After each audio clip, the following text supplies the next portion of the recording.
For those of you who watch my channel and see at least the titles of the videos, subscribers, I guess, you'll know that I occasionally watch some random stuff. And this one is definitely out of the blue, just totally random. I have no specific reason that I watched this other than the fact that Netflix said it was leaving soon. But that doesn't really help you guys, because by the time the review goes up, it'll be gone. And I was just looking for something to watch, and it was like expiring at the end of the month, and I was like, no! So I watched it. But then I was like, wait a minute, but how do I tell people it's on Netflix? But then when I went to IMDb to look up the cast, I saw it's also on Paramount Plus. So perhaps it stayed on Paramount Plus. It is a Paramount film. So fingers crossed. I can't promise it has audio description though on Paramount Plus. But this is my review of Four Brothers. Yes, I never saw Four Brothers when it came out in theaters in 2005. It was not a priority for me, despite the fact that it has a strong cast. I think it did fairly well at the box office. It seemed like people generally liked it. I was working in theaters at the time, so I kind of remember it doing well. It wasn't like a massive $200 million success, but I feel like it was one of those things that surprised and overperformed slightly than what it was expected to do. It's got a really good cast, especially nowadays when you look back on something and you're like, oh, damn, okay, so they had people in smaller roles too. So it's got Mark Wahlberg and Tyrese Gibson. It's got Andre 3000. It's got Garrett Hedlund. It's got, briefly, Finola Flanagan. It's Terrence Howard, Josh Charles, Chiwetel Ejiofor is in this. I feel like I'm missing somebody. Oh, Taraji P. Henson, Sofia Vergara. So this cast is actually kind of stacked when you look at it. Nowadays that cast would be probably fairly expensive, except for I feel like Garrett Hedlund would just be glad to get work at this point. But it's also directed by the late John Singleton, so rest in peace, because we can't ever get that back. He'd never be able to direct this film if it was made today. So does it have a John Singleton vibe to it? Does it feel like it has his greatness attached to it? I think it's a better film because he's attached to it, but I also think it's a better film because the cast is as good as it is. Like, when you pay often for really solid actors to be in a film, you often end up getting a pretty solid film. It's really hard to mess it up. You have to actually try, which is why when a bad film with a good cast ends up being terrible, you look immediately at the writers and directors and go, how did this happen? So the cast is fine. I don't think anything revolutionary happened here. I didn't agree with all of the choices in the film. It's basically, for those who haven't seen this film in the 17 years that it's been out, it's basically these four brothers who are not brothers by blood, but brothers by like foster adoption, whatever, raised by the same Finola Flanagan mother.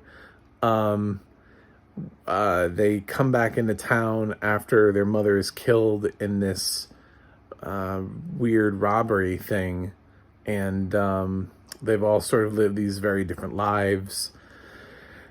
And they come back into town, and then they find out that her death was maybe not just so totally random, so they try to investigate it, and they go after this guy that's, like a drug kingpin, drug boss, crime lord, whatever, played by Chiwetel Ejiofor, who, often does not get bad guy roles, but does a decent job here. And yeah, the rest of the cast sort of rounds itself out. So Mark Wahlberg, Tyrese, Andre 3000, and Garrett are all the brothers. And that's the film. Uh, it worked for me mostly. The acting was fine. I felt like Mark Wahlberg was pretty Wahlbergy for me. He wasn't, if you like him, you'll like this performance. Same thing with Tyrese. This was pretty Tyrese. I felt like Garrett didn't have enough dialogue. He was just kind of standing around a lot, letting the other actors take up. When you put Mark Wahlberg and Tyrese Gibson into a film, they're people who talk a lot and take up a lot of dialogue. So they were eating up most of the dialogue in the film. But yeah, Andre and Garrett talked some, I guess, but about half as much as their other two brothers, who felt like they needed to talk all the time. Uh, I I didn't quite like the setup of how they were coming together, and we spent a lot of time sort of like learning how um, how these brothers are, how their dynamic works before they actually jump into the investigation. I feel like if they really cared that much, they would have jumped into it like immediately, because like someone killed her. You know what I'm saying? Like I know they're like they're like, oh, the cops are going to do their job. Well, maybe, I mean, if you're going to go out and seek vengeance anyway, what's stopping you from doing it now rather than later? Like, why do you have to have Thanksgiving before going out and seeking vengeance? It also kind of bothered me how racist Wahlberg's character was when like two of his brothers are black. He constantly throws like racial stuff at Sofia Vergara's character. He's always calling her just, like La Vida Loca and stuff like that. And it's just, I mean, the film didn't even bother to give her a name until halfway through the film, because the narration was doing that thing where it doesn't give her a name until they actually say it in the film. So it took a while for her to have a name. So he's just always calling her like Vida Loca or whatever, and it's like, dude, she has a name. She's a person. Stop just coming up with crazy things to say to her. And he definitely drops the N-word at some point during the film. And I was like, why is Wahlberg's character like borderline encroachingly racist when he's supposed to be the brother in this situation, like in a mixed family? I didn't quite understand that. It didn't make sense to me, but hey, you know what? It's directed by John Singleton. So if he made that choice creatively, then he made that choice for his film. It's not a choice I would have made, but 2005 was a very different time. I don't think that character would exist in 2022, but that's just me. So the rest of the film is it's fine.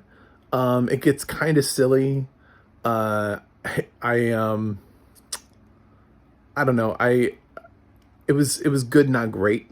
I understand why this film hasn't like entered into the pantheon of classics, but it stood up as sort of like a decent film to watch, because it's a decent film to watch. It's not a film that we've decided to just like throw into the garbage bin. There's enough here to like, and with John Singleton behind the camera, there's reason to keep this movie around for purposes of enjoyment. But calling it a classic would be a bit of a stretch. But it's worth a watch. I'll say that. It's worth a watch. I'm glad I watched it. There was maybe enough to make it worthwhile. The audio description on this, I have no idea who did it. Wasn't in the nothing was said at the end. No company, no narrator, nothing. I listened to the entire credits until I got backed out of the Netflix thing. Because luckily Netflix is one of those services that actually lets you watch credits if you want to. Unlike Paramount Plus and Peacock, which kick you out of them. So, I did actually sat through the entire credits, and I don't know who that dude's name is. And I looked on the ADNA, and it's not on there either. So, whoever this dude was and whatever company did it, they did a decent job. It's pretty standard. Like I said, you don't get characters' names until they say them, which sometimes means you don't get them right away. And yeah, it was fine. I felt like I got character descriptions pretty well. I, of course, know at least all the main cast and what they look like. So I didn't necessarily need it, but I did get character descriptions and some clothing descriptions when they were changing their clothes around. Clothing descriptions from supporting characters who aren't really important, but are like briefly important, stuff like that. The guy with the braided beard, we got that description. So yeah, it was all in there. It was nice. I just didn't love it. I thought it was okay. I thought there were some choices. Some of it worked, some of it didn't. I I don't want to spoil anything by saying, but there's a couple things that I would say are spoilery related, which is why I keep dodging and figuring out, do I want to say something or not? But there's a couple reasons why my score is going to be a little bit lower, even though I'm not completely leaning into everything here. But just accept it. Just accept the fact that I'm going to give Four Brothers a B-. That's the grade that I feel like it needs. I don't want to spoil anything for anybody who's like, ooh, maybe I'll check that out. It might be on Paramount Plus. It's definitely not on Netflix, because by the time this review goes up, it's going to be off Netflix. So, sorry about that. And that's what I get for waiting until the last minute. I was thinking more about me than about you. So, doesn't help at all when I watch a movie right before it leaves. So, maybe when it comes back to Netflix at some point, you can watch it. So that's Four Brothers. Let me know what you think in the comments, and don't forget to like and subscribe. Go to my website, macthemovieguy.com, for more reviews. Check out the audio description project to find out what has audio description and where it is, like where Four Brothers is moving to. And the adna.org, the adna.org.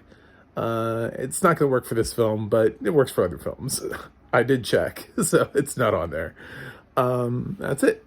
And who knows what random film I'll review next, I guess.